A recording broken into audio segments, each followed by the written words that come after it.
Thank you, Mr. Chairman. And I have learned a lot already tonight from our witnesses. Thank you for appearing before us. I think you're helping us to get to one of the core missions of our committee, a core challenge that we face, which is addressing, as you called it tonight, a complete asymmetry that we are dealing with the Chinese Communist Party. They are not an impartial market regulator. Unlike the United States, where we do try to protect individual rights, they do not. They don't have that value. They try to advance the interests of a corrupt state over their people. They have a huge disadvantage for American investors and American companies located in China. So I really appreciate the conversation we've already had tonight to get to the heart of this issue. I'd like to direct this question to Ms. Lunsberry, but if any of you had some feedback, I'd welcome that. One of the top concerns, and I continue to hear about this from businesses in Iowa, but is related to IP theft, and we've already heard a little bit about that tonight. But this is not just large-scale businesses, this is also smaller-scale businesses that are bringing that concern to me, how they're trying to work within the patent and regulatory frameworks, but are met with that straight IP theft. And we know China is a massive economy. We've had discussion about why the interest would be there for people to want to try to access that, economy and tap into that market. But there are a lot of resources out there, but there's a huge challenge and a huge gap there. So I guess my question would be, what do you see as the top issue that Congress needs to do to tackle this? And we've heard some solutions tonight, but if there's one area where you would just zero in and say, this is what we should be doing, I'd welcome that recommendation. And then how can we better track frequent offenders that are blatantly stealing our intellectual property here in the United States? Thank you for your question. One thing that just pops to mind immediately based on my experience and knowledge since those experiences is universities. We're seeing a lot of, I have anyway, PRC nationals in universities, very high-tech universities that are then starting up, small, startups, tech startups.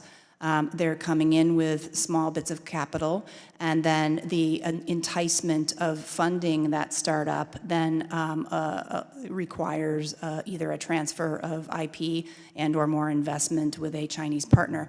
I think it's really important to take a closer look at the universities, how they are funded by the Communist Party, as well as the students and where they're going, and sort of the small business incubators that are coming out of those universities. So it comes down to follow the money again. Follow the money, yep. But also, yeah, follow the money. And I think the universities are, that's where this cutting strategic emerging industry, our cutting edge, technologies are coming out of.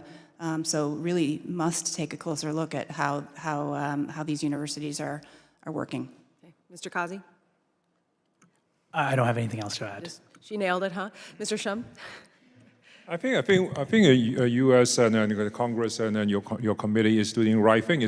First, you start with restricting certain sensitive technology, and then that's the first thing. And the second thing is, I think right now the private enterprises now are well aware of the IP issue when they operate in China.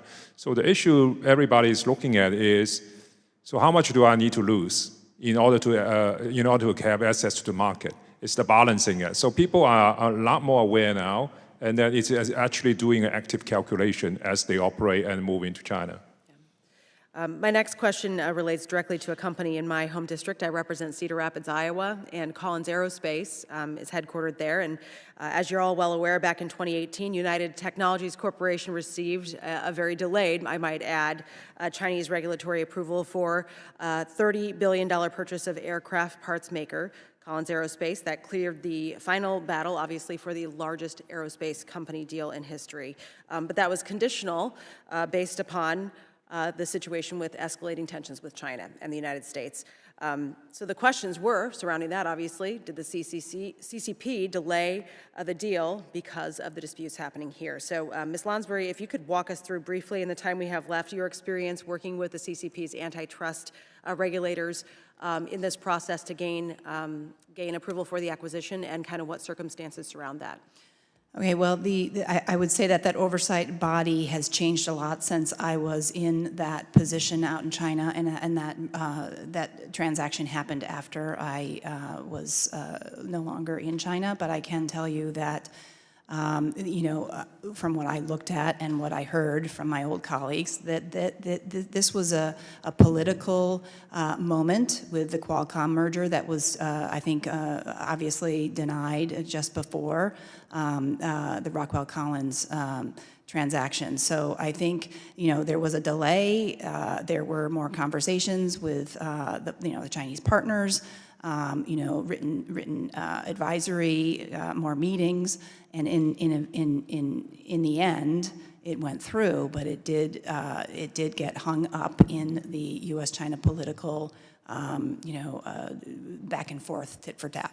Yep, absolutely. Coercion for sure. Okay. Absolutely. Thank you. I yield back.